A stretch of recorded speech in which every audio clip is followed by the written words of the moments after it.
Welcome to MyCounselor.Online. I'm Tori, and this is Asking for a Friend.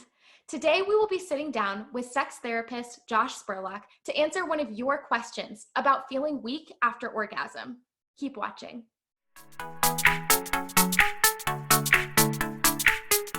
Hey guys, it's Tori. I'm back with another Asking for a Friend video, and today we have Josh here to answer a question for us. How are you doing, Josh? I'm great. Awesome. Well, I have a question here from Rebecca, and Rebecca says, I feel weak after every orgasm. Do I have POIS? What can I do about that? Yeah, well, there's good news and maybe bad news, around this question. We'll start with the bad news.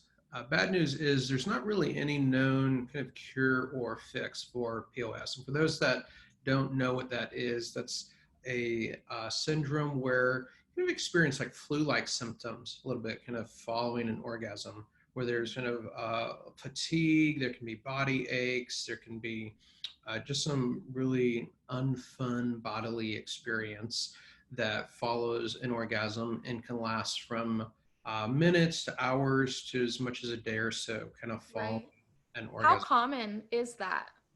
That's the good news, Tori, is that it's incredibly uncommon, very, very rare.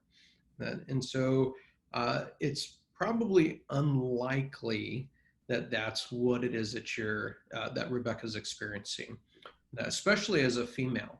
That it's a little bit more common in men, but even Yeah. it's very, very rare.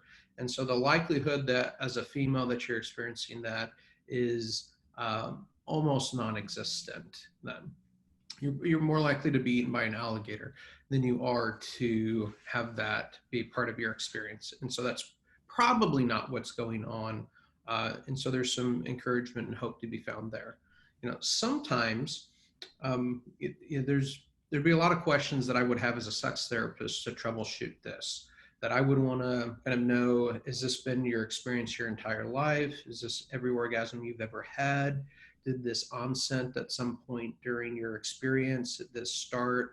What happened around the time that it started? Does it come and go? Do you have it at some times, not at other times? So there's a lot of detailed questions that a sex therapist would need to ask in order to kind of troubleshoot what is going on in this case. We can probably rule out that syndrome because it's so incredibly rare, especially for women. But we would know more with asking more questions. Absolutely. So what would you recommend that she do practically right now in that situation? Yeah, practically, she's going to have to just be aware of what she's experiencing within her body. And if she has the resources and able to connect with a sex therapist to really dig into troubleshooting it further, then that would be the best case scenario, because they're going to be able to know what questions to ask to figure out exactly what's going on and to give a tailored solution to how to go about addressing that. But otherwise, if you don't have access to that as a resource, you really just have to be aware of, okay, this is a part of my experience. Even if it is that syndrome, there's not anything to do other than to just kind of wait it out, take it easy, and do the normal things that we do to treat fatigue, where we stay hydrated, we get rest, and take it easy. That's really, if it were that syndrome, the only options that you have at this juncture. Absolutely. Yeah. And, ultimately, sex was created by God for us and for our pleasure. And of course, like he wants us to have pleasure in that and for that to be a joyful part of our marriage. And definitely we want that for you, Rebecca, and for everyone who is in a marriage relationship. If you like this video, and we hope you did, make sure and subscribe to our YouTube channel to see more. And if you have a question for one of our future Asking for a Friend videos, go to MyCounselor.Online/ask. We'll see you next time.